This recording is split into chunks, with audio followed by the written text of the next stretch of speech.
Allô! Bienvenue à Crime de Bin, votre podcast de true crime québécois et canadien. Préféré! Ici Hélène. Et Mélanie. Allô! Bonjour! En C'est cet le épisode... dernier épisode régulier avant septembre. Ouais, Je peux pas vous dire quelle date en septembre, mais fin à un août, moment donné, en septembre, ouais. septembre, on va revenir. On se prend un petit break d'été, Ouais. la gang, parce Oui. que, comme je le dis toujours, des fois, ça nous fait du bien de ne pas penser à des histoires de meurtre et ou autres. Ouais. Puis avoir le temps de chiller sur le bord de la piscine ou Oui. le bord d'un lac sans avoir à écrire des épisodes. Ça fait du bien aussi. Exactement. Je suis certaine que vous comprendrez. On est toujours sur Patreon tout l'été, par exemple. Oui. J'ai préparé 3 mini-zodes qui se passent comme toutes connectées entre eux. C'est quand même cool. Quand même des histoires horribles, mais le concept, je trouvais cool. En tout cas, bref, je radote. Donc, si vous êtes trop en manque de Crime de Bin, pensez à vous abonner à notre Patreon. Vous avez une 40aine d'épisodes bonus que vous pouvez vous claquer Yep. d'une shot. Oula. J'ai un petit potin, Ouais. un potin plus tranche de vie, Vas-y donc. que je trouvais vraiment intéressante sur l'épisode que j'ai fait sur Clémentine, qui s'appelle En recherche d'arrangement, je crois, Ouais. qui est Clémentine qui a fait partie d'une agence d'escorte et de proxénète et tout et tout. Ça fait pas longtemps, je pense qu'on l'a sorti en mai. Ouais.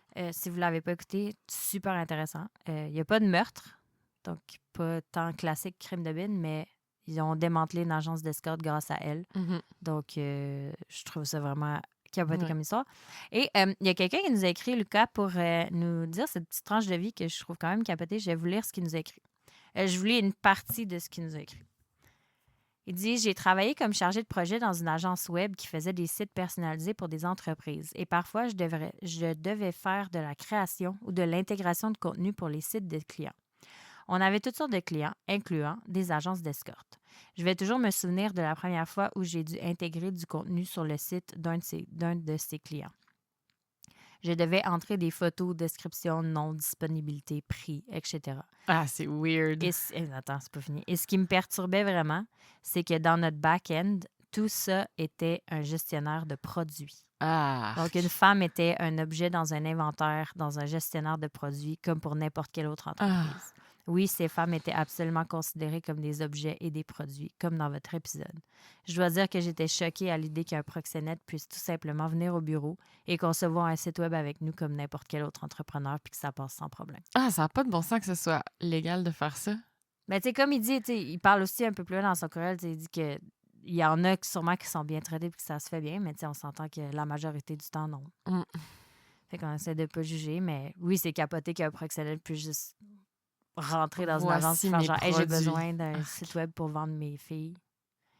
Puis que nous, on est comme, mais bien sûr, mon ami, Mhm. vas-y, je te fais une soumission, puis that's it. Ah, c'est Qu'on wack. se ferme les yeux sur des affaires de même. Tu sais, pourquoi que toi, en tant qu'agence web, t'acceptes de faire Ouais. un contrat comme ça, tu sais? Mm. C'est sûr qu'il y en a qui doivent refuser. Je sais pas. Ben, j'espère. Parce que, tu sais, oui, on peut dire, il y en a probablement qui sont bien traités. Hein? Mm. Non. Je prends position, Titi, là, mais... Bref. Voilà. C'est un petit potin. Ok. Moi, j'ai un... comme semi-potin, mais Ok. c'est comme une... quelqu'un nous a référé une ressource en violence conjugale. Bon, Ouh. ça arrive souvent qu'on parle de violence conjugale.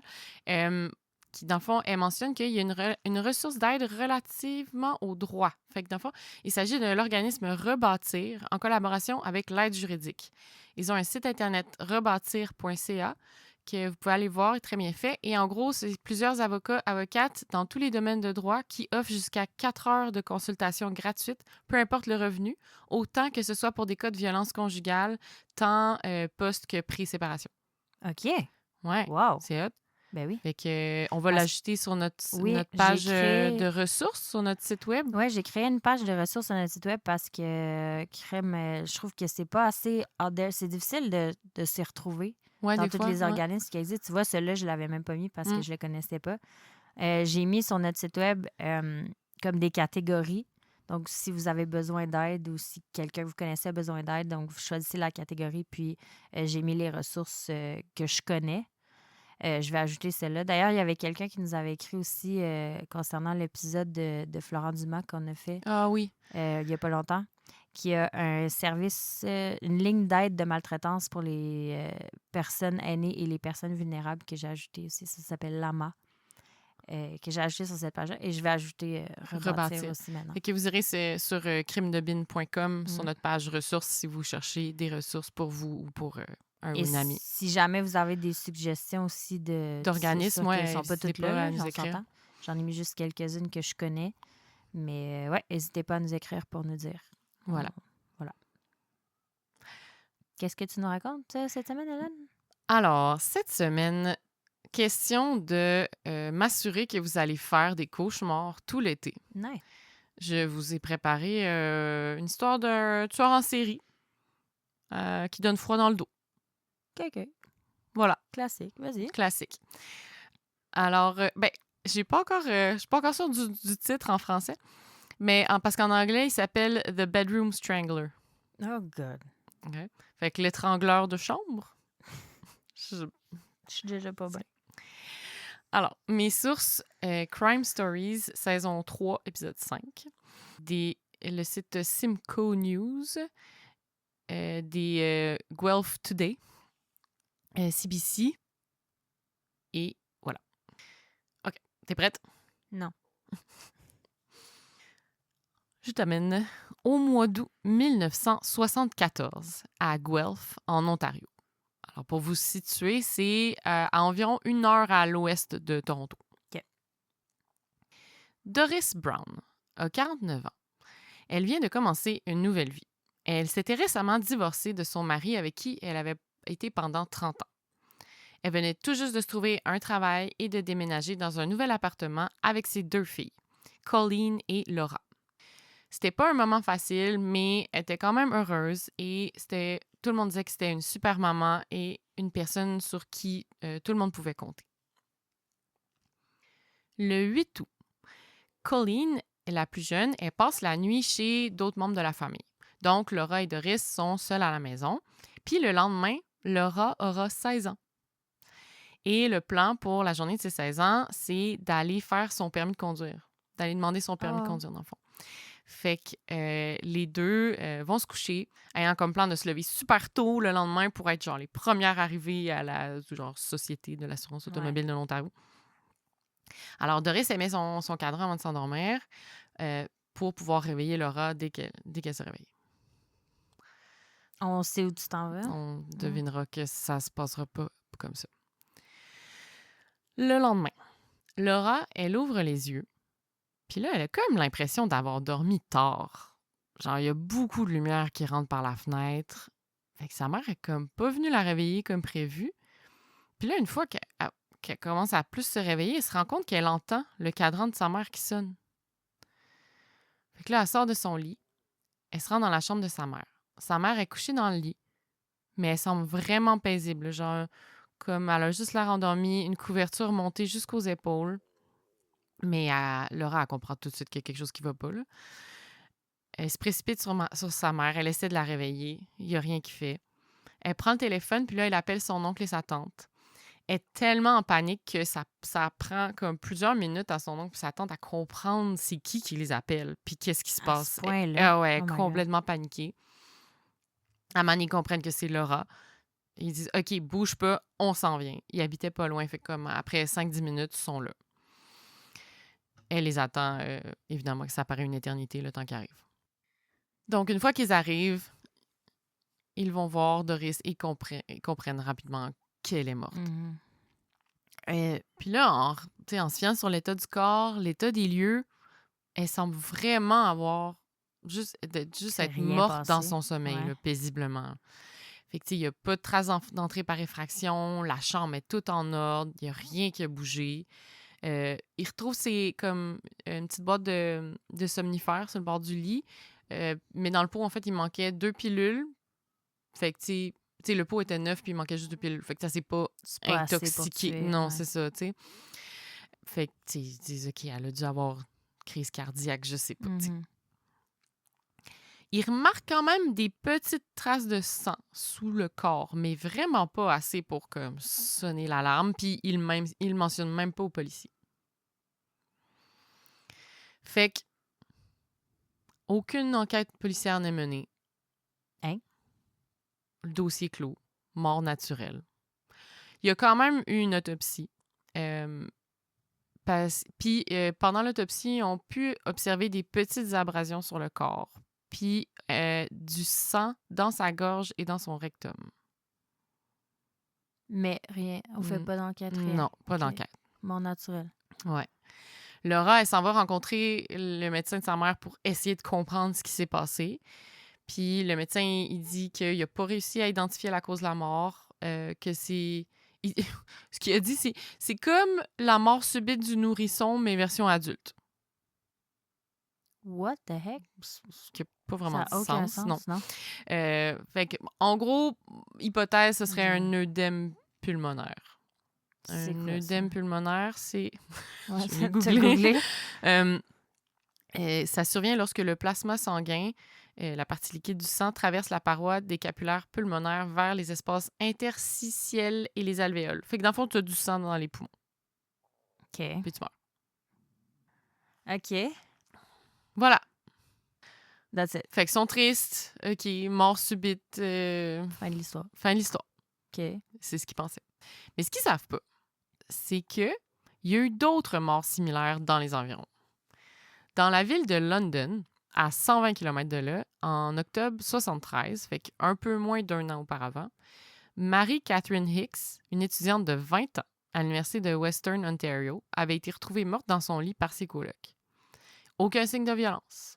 Mais il y avait comme un oreiller qui couvrait partiellement son visage. OK. Mais, encore une fois, pas d'enquête. L'hypothèse, c'est qu'elle avait eu une réaction allergique à une nouvelle médication, puis qu'elle serait morte dans son sommeil. Ben voyons. 20 ans, quand même. Un mois plus tard que de Mary Catherine, à Guelph, Alice Ralston, 42 ans, semble être morte dans son sommeil. Hypothèse, mort causée par le durcissement de ses artères. What? Quatre... Il invente des morts. Ouais, il essaie de trouver de quoi, Il là. invente des causes. Elle a Alors la que- mort subite du nourrisson pour adultes. Spoiler alert, Ouais. c'est de Toutes des strangulation. meurtres. Le 4 mars 1974, quelques mois avant la mort de Doris, Eleanor Hartwick, 27 ans, est retrouvée aussi morte dans son lit. Aucun signe de violence, même que le livre qu'elle lisait avant de s'endormir est encore genre juste à côté de sa main. Mais elles ont pas des marques dans le cou? Non, pas visible, mais peut-être que s'il avait cherché ça, il aurait vu. Parce que je sais que il y a un petit os qui brise souvent quand il y a une strangulation. Fait que, tu sais, peut-être qu'ils n'ont pas regardé ça, ils l'ont pas vu. Mais quand tu fais une pression sur le cou, il y a souvent des marques, Ouais. des doigts, Mm. comme assez visibles, Ouais. merci. Là. Écoutez, t'aurais dit l'histoire, mais je suis pas contente.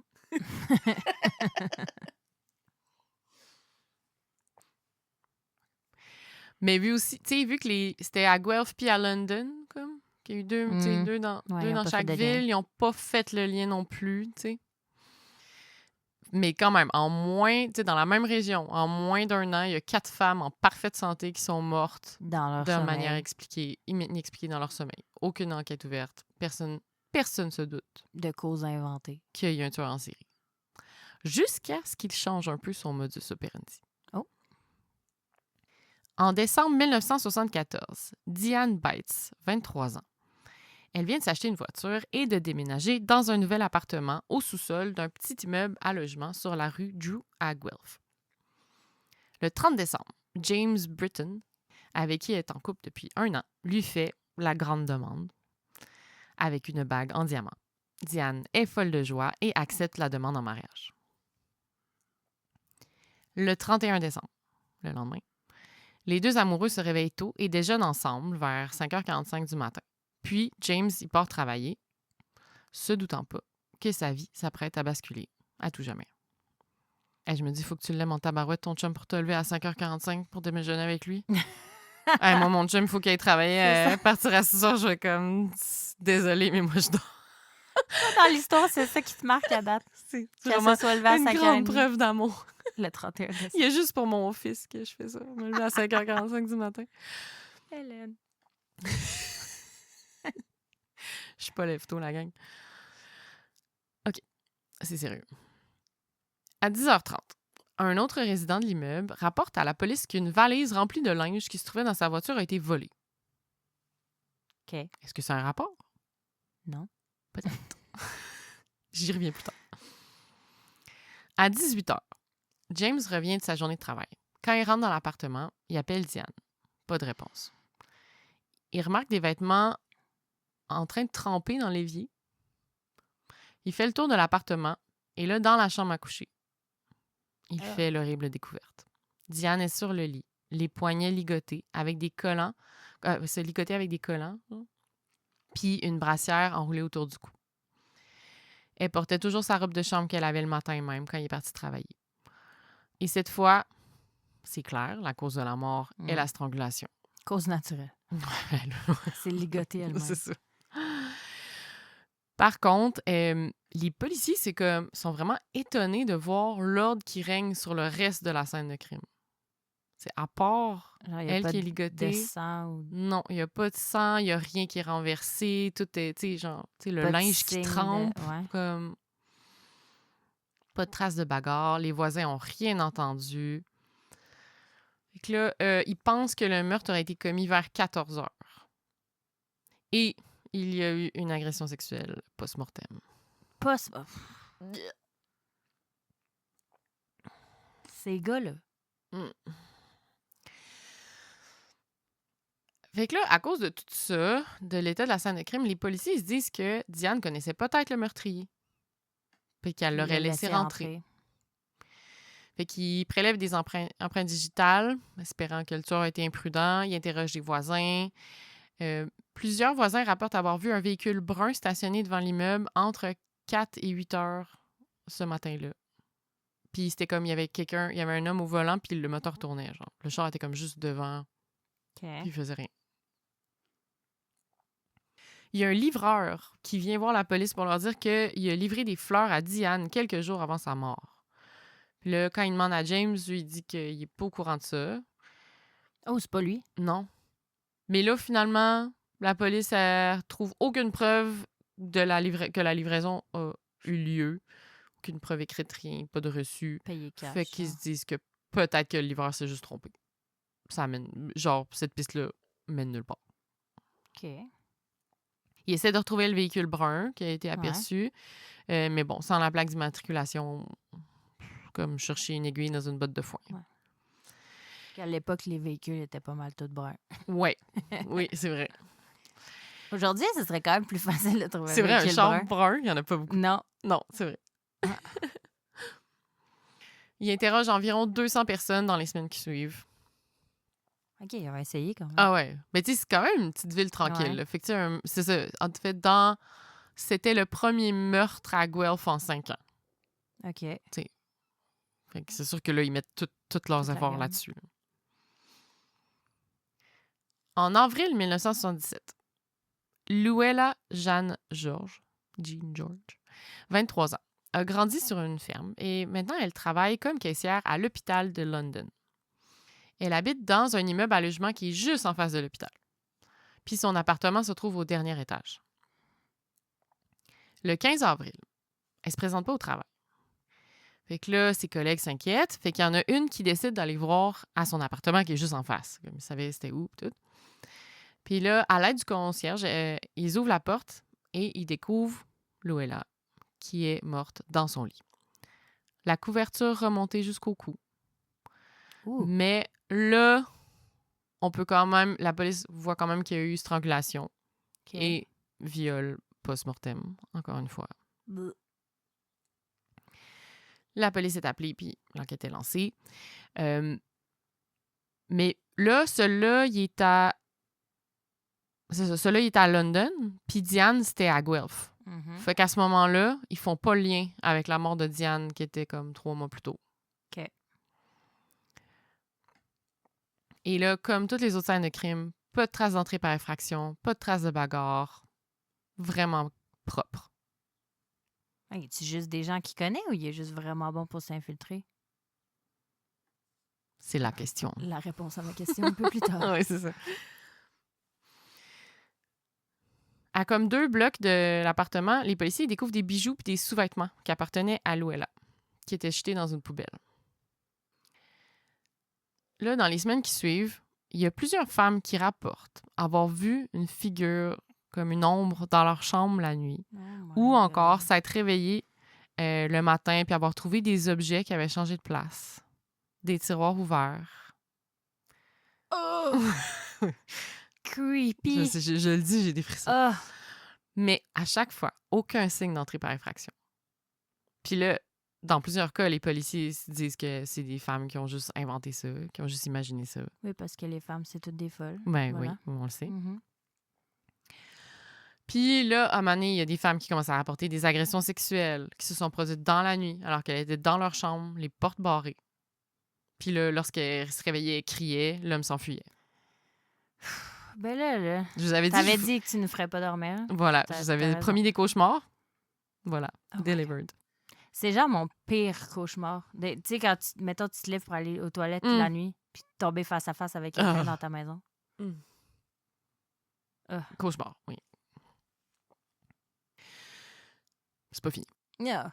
En juin 1977, une femme de London est violée, étranglée et laissée pour morte dans sa chambre. Miraculeusement, elle survit et est amenée à l'hôpital. Dans les semaines qui suivent, il y a 2 autres femmes qui survivent à des attaques similaires.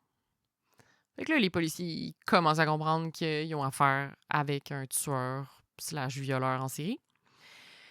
Mais là, ils se demandent comment il fait pour entrer dans les appartements barrés à clé. Ben ouais. À chaque fois, là. Puis, tu sais, souvent, c'est des gros immeubles avec plusieurs logements. Plusieurs portes à franchir. Ouais. Puis là, dans la plupart des cas, la seule entrée pas barrée, c'est le balcon. Mais là, tu sais, certaines des victimes habitaient là, au dernier étage, 10e étage, genre. Ils sont comme, ça se peut-tu qu'ils soient capables, genre, c'est quelqu'un d'assez habile et fort pour grimper sur les balcons de l'extérieur, genre? Ben oui, mais le 10e étage, à un moment donné... Écoute, ils sont rendus là. Ils sont rendus à se dire que c'est une hypothèse. Puis les survivantes décrivent un homme grand et très musclé. Fait que ça pourrait fitter avec une option de quelqu'un qui est capable de grimper plusieurs étages. Ton suspense est excellent. Tu nous as, là, tu nous as. Ah ouais. Le 15... Mais ça va. Le 15 juillet 1977, Donna Veldboom, 22 ans. Elle est originaire du Nouveau-Brunswick et habite en Ontario depuis moins d'1 an. Elle passe la soirée du 15 juillet chez une amie. À 11h30, elle dit bye à son amie, puis elle rentre dans son appartement qui se situe au 5e étage d'un immeuble à logement. À quelques minutes de là, il y a un homme qui sonne à un appartement, puis à l'intercom, puis il dit qu'il est un policier. La femme, qui a un excellent réflexe, dit... en fait, elle appelle la police pour vérifier si c'est vraiment un agent de la police qui est en train de sonner à son intercom. La police dit non. Il n'y a aucun de nos agents qui a été envoyé à cette adresse-là. Puis là, quand la police arrive sur les lieux, l'homme a disparu. Bon réflexe. Vraiment bon réflexe. Ça, tout le monde, rappelez-vous, vous pouvez toujours contre-vérifier si c'est vraiment un vrai policier. Ouais. Même dans les... ça, je l'ai entendu dans les balados américains là, de True Crime là, qui conseillent, si tu es sur la route, puis même si c'est un char de police qui te flash d'arrêter, mais que mettons, c'est le soir, puis c'est vraiment un endroit isolé, tu as le droit légalement d'attendre, puis de trouver une sortie avec une station d'essence, puis de t'arrêter là. Tu n'es pas obligé de t'arrêter au milieu de nulle part. Tu peux t'arrêter dans un endroit sécuritaire. Parce que c'est arrivé des histoires de tueurs en série américains que finalement c'était des policiers, tu sais. Oh my God. Ouais. Ou qui se faisaient passer pour une police. Mais qu'est-ce que tu fais? Tu continues à conduire? Ouais, tu continues à conduire jusqu'à temps que tu vois une sortie où Est-ce que tu peux appeler la police puis dire... Tu pourrais appeler la police. Quelqu'un derrière moi, mais je m'arrête. Je vais m'arrêter bientôt. Je suis juste pas à l'aise de m'arrêter ici. OK. Ouais. Je trouve que c'est vraiment un bon conseil. C'est très bon à savoir. Ouais. Je savais pas. Voilà. Bon, bref, dans les conseils de survie. Ouais. Alors, le lendemain, le 16 juillet, Donna, elle se présente pas à son shift à la station de service. Donc, ses collègues et ses amis s'inquiètent vraiment, puis ils appellent la police. Quand la police arrive à l'appartement, je pense qu'ils Il rentre dans l'appartement. Il découvre le corps de Donna sur son lit. Couverture remontée jusqu'au cou. Elle a été étranglée. Et, nouveauté, poignardée. Oh. Mm. Il prend de l'assurance, notre monsieur? Ouais. Mais le meurtrier a pris le temps de nettoyer la plaie Ew. et de mettre la serviette tachée de sang dans la pile de lavage. Ah, c'est quelqu'un de genre de... un peu... Toc et propreté. toc, hein. ouais. Et il y a aussi eu agression sexuelle post-mortem. Fait que là, les policiers, ils savent que le tueur est en train de devenir plus violent dans ses attaques. Hey, le profil de ce gars-là, Ouais. Puis, chose particulière des scènes de crime, la propreté. C'est Ouais. ça, sont comme ce gars-là. OK, on cherche un homme musclé qui est coucou sur la propreté. Puis, tu sais, c'est ça, la victime est comme mise dans son lit, toute paisible, tout est rangé dans l'appartement. Même, en fait, ils se sont rendus compte que des fois, il avait fait la vaisselle avant de partir. What the fuck? Ouais. Vraiment weird.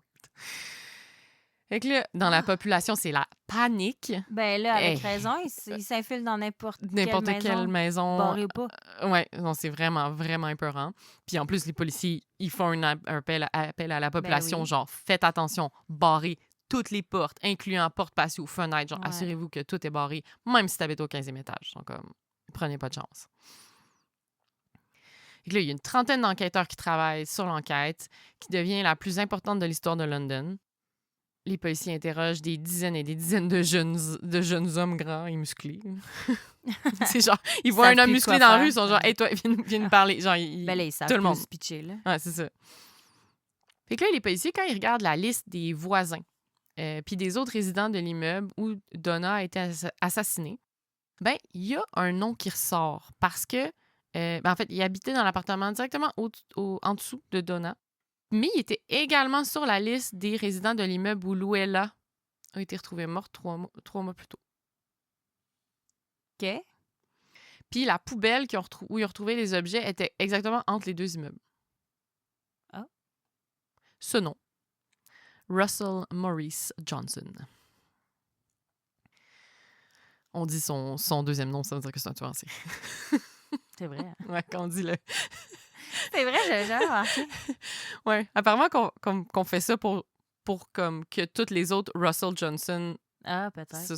soient pas mélangés avec ce tueur en série-là. Fait que là, Russell Maurice Johnson. L'épisode qu'on vient d'enregistrer pour Patreon, j'ai dit son middle name aussi. Ouais, c'est ça. C'est Dès qu'il y a un deuxième nom, c'est le J'avais tueur en jamais série. remarqué.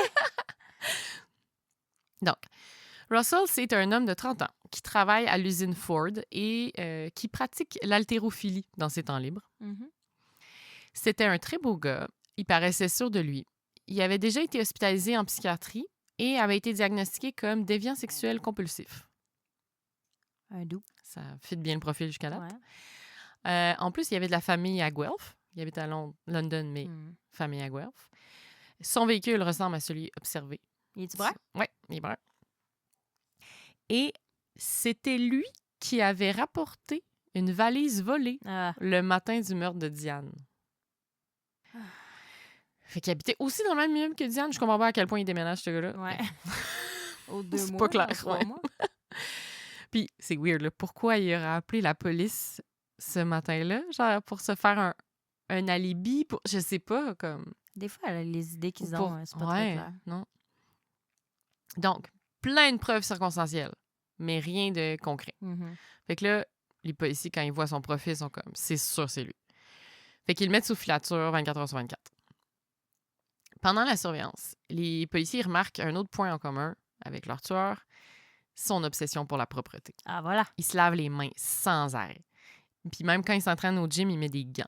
Oh, God. Genre limite hypochondriaque. Là. Ouais.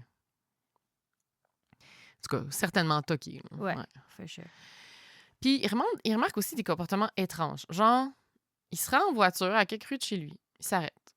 Il sort de la voiture. Il va regarder au coin de la rue. Il revient. Il s'assoit dans la voiture. Il attend 30 minutes.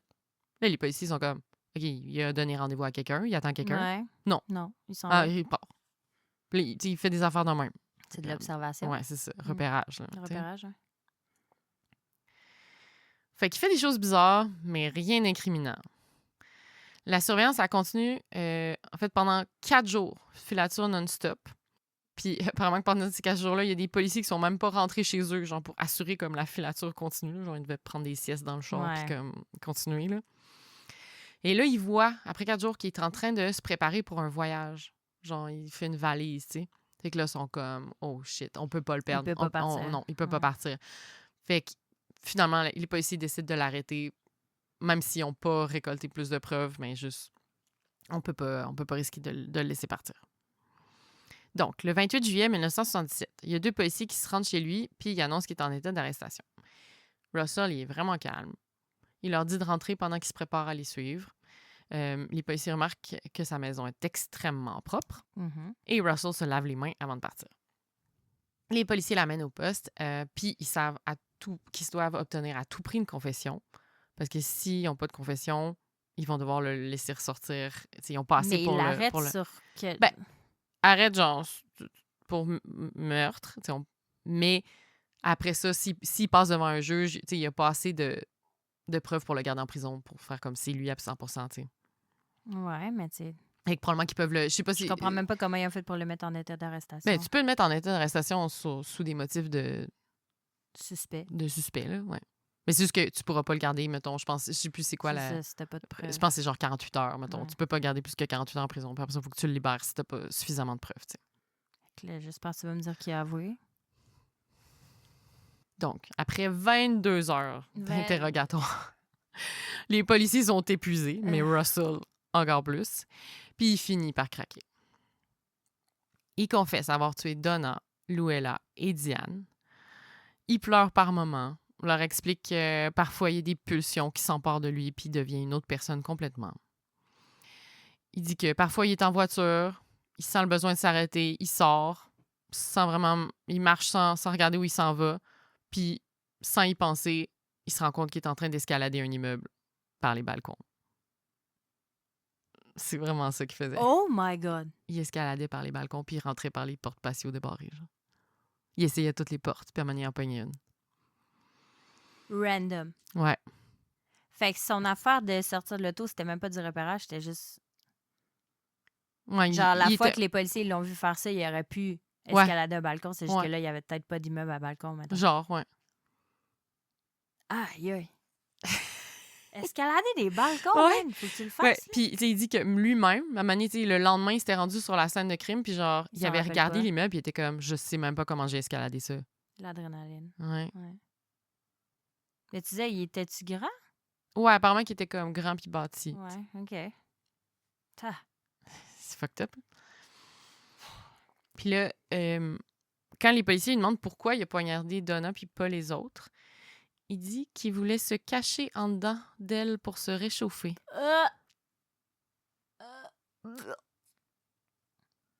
Déjà là, qui fait des agressions sexuelles post-mortem, tu me rajoutes ça? Ouais. Puis il dit qu'il ramassait et nettoyait l'appartement après les meurtres pour pas qu'on soit fâché contre lui. Il dit, Il a l'âge mental d'un enfant, on dirait. Ouais, un peu. On dirait un petit garçon, ouais. genre. Je l'ai Puis tué, je mais j'ai comprends rangé l'appartement, fait qu'on sera pas fâchés, Ouais. tu sais.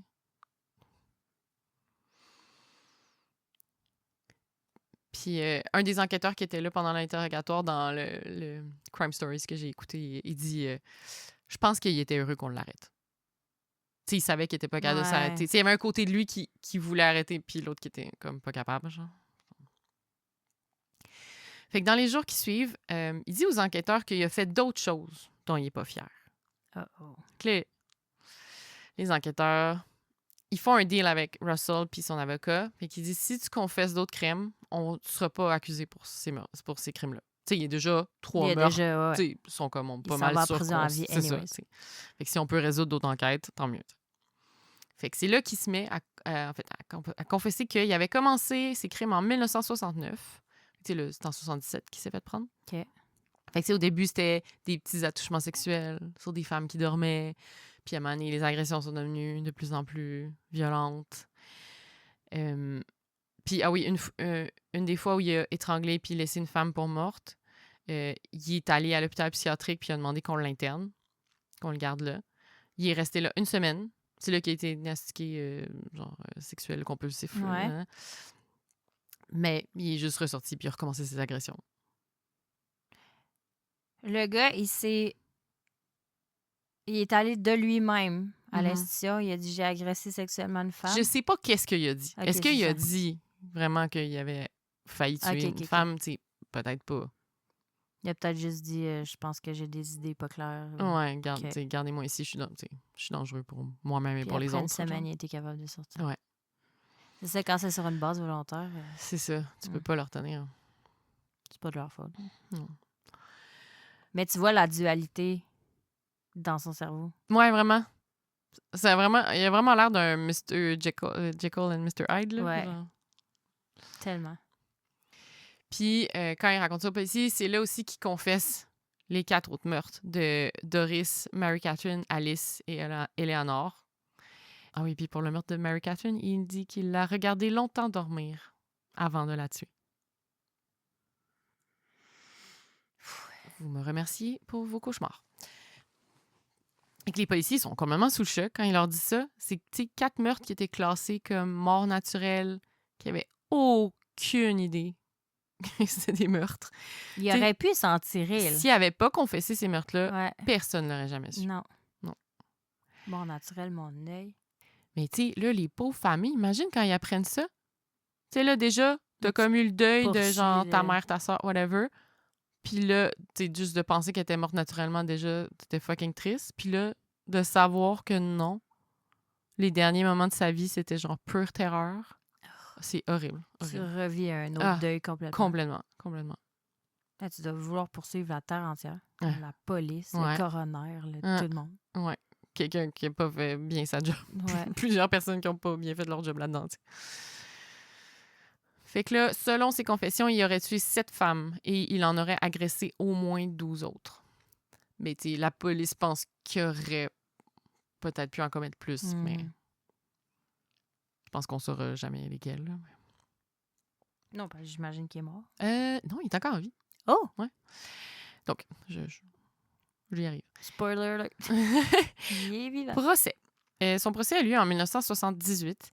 Il est accusé du meurtre au premier degré de 3 des 7 femmes. Et il est finalement trouvé non criminellement responsable. Non. Ouais, pour aliénation mentale, qui était le terme à l'époque. Selon les psychiatres qui l'ont analysé, il souffrirait d'épisodes psychotiques où il perdait contact avec la réalité. Mais c'était comme à la mode dans ce temps-là. Ouais, les vraiment, psychopathes, il y en ils a étaient plein. comme Ouais. souvent classés comme aliénation Ouais. mentale plutôt que NCR. juste psychopathe. Et il est envoyé à Oak Ridge, l'institution psychiatrique à haute sécurité située à Penetanguishene, là où il croisera le chemin du plus jeune tueur en série du Canada, dont nous avons parlé dans notre livre, Peter Woodcock. C'est le plus jeune? C'est le plus jeune tueur en série au Canada. Il avait 17 ans quand il s'est fait prendre. Je savais pas qu'il y avait ce titre. Ouais. Je le savais-tu? Je le savais. Tu le savais sûrement. Ouais, je le savais. Ouais. Ah ouais? Ouais. Ils ont été là en même temps? Ouais. En fait, Ah. il y a vraiment beaucoup de tueurs en série qui ont été à Oak Ridge dans ces années-là. Puis, tu sais, dans le livre, j'en parle un peu, là, mais il faisait genre des expériences pour essayer de guérir la psychopathie à Oak Ah Ridge. oui, ouais. Genre Ah. comment ça s'appelait? Je sais plus. On a le livre, là. Ouais. C'est genre le 100 jours, Dans le fond, il mettait plein de psychopathes dans la même pièce pendant des jours. Puis genre, il attendait qu'ils se chicanent ou qu'ils s'arrangent, puis il espérait que ça guérisse la psychopathie. Oui. C'était genre comme le ça que ça haine... Je pense que je l'ai fonctionne. nommé en français le haine-au-ton de 100 jours. Là, genre, quelque chose. Haine-au-ton. Mm. Un peu. J'ai notre livre ici dans les mains, gang. Super bon livre. Ouais. Je le recommande. Le procès couronne défense. Ah oui. Elle l'a trouvé. OK. J'ai trouvé l'extrait dans notre super livre que vous devez vraiment acheter si vous ne l'avez pas encore acheté. Shameless Ah oui, c'est ça. plug. Donc, à cette époque, il y avait toutes sortes de traitements expérimentaux, comme des traitements au LSD, ou le haine-au-ton de 100 jours, qui consistait à réunir plusieurs psychopathes dans la même pièce pour les forcer à développer de l'empathie. Et une autre expérience saugrenue consistait à droguer fortement le patient et à le placer dans un utérus artificiel géant pendant plusieurs jours. Excuse-moi. Voilà, c'est un extrait de notre livre. Donc, notre ami Russell, il a participé à toutes ces belles expériences avec avec Peter Woodcock Ah, et d'autres c'est tueurs en bon. série. Faudrait Je que vous... je lise, ce spoiler livre. alert, ça marche pas. Ils sont toujours psychopathes aujourd'hui. À ce jour, nous n'avons pas encore trouvé de traitement pour guérir la psychopathie. Pas mal ça se guérit pas. Je sais pas, hein? Mais j'avoue que c'est intéressant de Oui, faire c'est des recherches intéressant. là-dessus, c'est vraiment, Genre, l'utérus mais géant. ouais, l'utérus géant. Please don't. LSD. Ah, Damn. ouais. OK. En 1998, il a donné sa seule et unique entrevue avec une journaliste, Mary O'Connell, sur l'émission Ideas. Et j'ai tout fait pour essayer de retrouver l'entrevue parce que j'ai trouvé genre la page qui disait « Ah, voulez-vous écouter le premier épisode? » C'est genre les balados de la CBC. Puis j'étais genre « Oui. » Mais sur la page, t'as genre nulle part où l'écouter. C'est comme s'il est plus là, genre. Tu sais, c'était comme en 98, fait qu'il est comme plus là. Puis genre, j'ai vu dans les commentaires quelqu'un était là « Mais où est-ce qu'on peut l'écouter? » Puis j'étais comme... J'ai cliqué oui. Même question. Si jamais quelqu'un retrouve ça, une entrevue C'est quoi de exactement? Russell Maurice Johnson avec Mary O'Connell pour l'émission Ideas de la CBC. OK. Je vous envoie des biscuits. Non. So fucking bon. J'aurais vraiment été curieuse de l'entendre. Là. Genre, apparemment, qui raconte comme Ah, c'est mon full truc en détail préféré. les meurtres, puis Ah ouais. il parle de son enfance, il parle de plein d'affaires. Ce qui est capoté quand tu regardes des entrevues avec des tueurs comme ça, c'est de voir leurs expressions Ouais. faciales. Ah, mais là, je Genre- pense que c'était juste audio, mais c'était juste audio? j'aurais été curieuse de l'entendre. Là. Ah, mais même. Tu sais, genre la nonchalance avec laquelle ils racontent. Ouais. Fait que je l'ai déshabillé. Puis après ça. Tu sais, Je l'ai poignardé. C'est comme, fucked up. quand tu racontes qu'est-ce que t'as fait en fin de semaine. Ouais, c'est ça. Donc, mais bon, j'ai vu que dans l'entrevue, il parle de son enfance qui avait été difficile. Il dit qu'il y avait 2 frères et des parents pauvres et fous, selon lui. Ses paroles à lui. Il explique que son père ne leur laissait pas célébrer Noël parce qu'il pensait que les magasins étaient détenus par des Juifs qui profitaient de l'occasion pour vider les poches des chrétiens. Oui. Conspiration. Ouais, c'est ça, c'était Clair comme et un net. conspirationniste. Ouais. OK. Et son père était très religieux. Russell devait aller à l'église tous les jours et se confesser 1 fois par semaine. Mais le message de tout ça, c'est que lui a retenu en tout cas, c'est que tu peux pécher d'abord que tu te fais pas prendre. Ce qu'il a bien appliqué dans sa vie. Attends, Noël, c'est une fête chrétienne. Ça marche Ouais. même pas, sa conspiration. Oui, mais c'est ça, il dit que, dans le fond, sa conspiration, c'est que les cadeaux. Juifs vont faire de l'argent sur les chrétiens qui fêtent Noël, dans le fond. Que c'est juste OK. une affaire créée par les Juifs pour faire de l'argent. Les Ouais. cadeaux. OK. Ouais. Ouais, non, c'est fucked up. Et Brûlé. il entre dans la mire des policiers à l'âge de 13 ans parce qu'il s'était fait prendre à voler des sous-vêtements féminins sur les cordes à linge et aussi pour voyeurisme. Fait que ça a commencé jeune, sa déviance sexuelle. Il a lâché l'école assez tôt, puis ce qui est apparemment assez commun chez les psychopathes. Il y a un expert en la matière, Kent Keel, qui explique que, citation, « Malgré leur intelligence, l'éducation est considérée comme une perte de temps puisqu'il y a plusieurs autres façons d'affirmer sa dominance. » C'est intéressant, quand même. C'est capoté. Apparemment qu'il s'est marié jeune et qu'il a eu un enfant. Hein? Ouais. Mais qu'après ça, il a abandonné sa famille parce qu'il a découvert que sa femme l'avait trompé. Fait qu'il est juste parti. Blessing in disguise. Ouais, pour elle. Ouais. Pour elle. Hein. Et l'enfant. Mais après ça, il a canalisé sa rage en s'entraînant, avec l'entraînement et le bodybuilding. OK. Puis après ça, il s'est mis à consommer beaucoup de pilules pour perdre du poids et beaucoup d'alcool. Et il dit que c'est à ce moment-là que les viols ont commencé. Très bon cocktail. Puis, selon lui, s'il avait reçu les traitements appropriés au moment de son hospitalisation, il n'y aurait pas tué. Fait que dans le fond, c'est la faute des autres, mais pas lui. OK. Ouais. Ouais. Classique. Classique. Alors, depuis son incarcération, Russell, vu qu'il est en psychiatrie, il est réévalué toutes les... En fait, il a le droit d'être réévalué tous les ans. Tous les ans? Tous les ans quand tu es en psychiatrie. Ouais. Mais il ne demande pas à tous les... T'sais, lui, mettons, il n'a pas demandé à tous les ans. Mais il a quand même demandé. Mais est-ce que c'est plusieurs comme fois. Les procès de libération conditionnelle Ouais. que la famille... Ouais, mais comme avec le comptable, là, Ouais. on en avait parlé Ouais. que c'était aux ans aussi, justement, puis il avait été C'est quand vrai. même relâché rapidement, lui. Là. Ouais. Ouais. Mais c'est le fardeau que la famille a à avoir à chaque fois. Ouais, faut c'est qu'ils ça, d'y restent aller. dedans, puis tout. C'est ça. Mais Puis il y avait une nouvelle loi qu'on a parlé, c'est ça. Que ça avait poussé. J'en ai parlé dans un épisode. Que avant, c'était 2 ans, puis maintenant, ça a été repoussé à genre 4 ans ou 5 ans. ah ouais. Ben ça, c'est pas. Ça n'a pas rapport avec les NCR, mais les libérations conditionnelles. Normal, dans le fond. Ouais. Ah, OK, ouais. Mais c'est ça, en psychiatrie, Juste les c'est petits meurtres les normaux. petits meurtres là. normaux.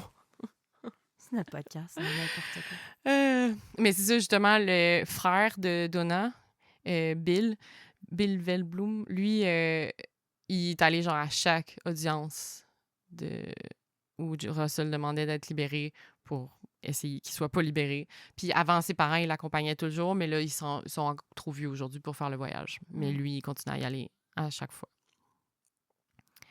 Mais heureusement, tu sais, il a été toujours jugé trop dangereux pour sortir et même pour aller dans une institution à sécurité moyenne. Tu sais, il est resté à Oak Ridge, qui est Mais sûrement sécurité qu'il le maximale. demande aussi, j'ai l'impression. Qu'il sait qu'il est mieux en dedans puis qu'il veut rester là. Probablement. J'ai l'impression qu'il a son Ouais. côté Son côté gentil. ange. Ouais. Ange et démon. Je sais veut plus c'est rester lequel. C'est Jekyll qui est méchant ou c'est Hyde? J'ai aucune idée. Ça fait trop longtemps que j'ai entendu cette histoire-là. En 2016, à 69 ans, Johnson y avait demandé d'avoir des sorties supervisées pour aller dans des magasins, le Walmart, entre autres. Et au grand soulagement des Velblum, appartient pas aux Juifs. ça a été refusé. Ça a été refusé, OK. Ouais. Et aujourd'hui, il a 79 ans, selon mes calculs. C'est peut-être faux. Mais il est encore incarcéré et il va probablement finir ses jours en prison. Thank God. Mhm. My God. Voilà. C'était mon histoire à donner des cauchemars. C'était tellement bon. En plus, un de ses autres, tu sais, il y a 2 surnoms, c'est soit The Bedroom Strangler ou The Balcony Strangler. Mais là, je voulais pas dire The Balcony Strangler parce que ça gâche un punch, tu Ouais, sais. ça gâche vraiment un punch. Parce que là, on sait qu'il monte ses T'as balcons. bien fait. C'est Jekyll qui est nice. Ah, c'est Jekyll qui est gentil, puis Hyde qui est méchant. Je l'ai googlé. OK. Ça dit Jekyll has many friends and an amiable personality, but Hyde, he becomes mysterious and violent. Ah, OK. Merci. Plaisir. Voilà. C'était C'était vraiment un bon épisode. ouais, c'était classique tueur en série, là. Ouais, il y a tout. Il y a de Ouais. tout. Un petit toc, de la déviance, Mm. de l'agression sexuelle post-mortem. Des frissons. des Bon cauchemars. débile. Mm. Les pauvres familles, ça me fait capoter. Vraiment. La mort subite du nourrisson pour Mais adultes. version adulte. J'en suis pas revenue encore. Sérieux. Sérieux. Genre, ils sont comme... Tu sais, Ça fait pas j'imagine de le sens. dude, genre les 2 dudes qui parlent puis qui font l'autopsie puis ils sont comme... Ouais. Haha, Ah, je l'ai. C'est comme... quand on n'a pas d'explication. Mort Ah, naturelle. quand on n'a pas d'explication chez les bébés, on dit ça. Fait que on va dire ça pour un adulte. Ben oui. C'est sûr, c'est pas ça qui est officiellement écrit dans le Non, document. non. on C'est ça, s'entend je pense que qu'on c'est est au embolie courant. pulmonaire qui est décrit Ouais, là. c'est ça. Ouais. Mais tu sais, t'expliques pas ça à la famille, à la pauvre famille. En tout cas, merci beaucoup pour cet épisode, Hélène, et merci de nous avoir écoutés, tout le monde. Oui. Si jamais vous voulez nous écouter cet été, on va être sur Patreon. Ouais. Puis sinon, suivez-nous sur les réseaux sociaux. On donne des nouvelles. Des fois, on Oui. annonce des événements en primeur. Donc, pour rien manquer, là, vous devriez vraiment nous suivre. Des fois, Si on c'est pas annonce déjà fait. des événements en primeur. Ouais. Ben d'ailleurs, si c'est pas déjà Ah fait, oui. et s'il reste des billets au moment où l'épisode sort, on fait le Festipod en le septembre. 19 septembre. 18? 18? Ouf. Il me semble que c'est 18. 18 septembre. Les billets sont en vente déjà sur le site du Festipod. Ouais. C'est quand même cool, la formule, cette année, c'est différent. Tu choisis le nombre... Il y a comme plusieurs podcasts à plusieurs moments dans le week-end au Ouais, complet. puis comme dans différentes salles. Tu te fais, genre, ouais. tu te fais comme ton horaire. Tu choisis quel podcast tu vas aller voir. Ouais, T'achètes tes billets pour chaque il y a podcast. Victoria Charlton, côté sombre. Ouais. Ça, c'est pour les podcasts True Crime, mais il y a plein d'autres podcasts. Il y en a plein d'autres, des gens vraiment plus famous que nous. Je comprends même pas pourquoi on est là. Que, voilà. Puis sinon, c'est ça. Restez à l'affût pour d'autres annonces. Voilà. Très subtil. Très subtil. OK. Mais Bon été, on vous aime. Bon et été. Bye! Bye! C'était non, Maggie. Crime de Bin est une idée originale de Mélanie Bouchard et Hélène Thompson. Mixage sonore et musique originale d'Anthony Castonguay-Hervé. Encouragez-nous, suivez nos aventures sur Instagram et sur Facebook. Et pour un épisode bonus par mois, abonnez-vous à notre Patreon. Merci Binku. Bye!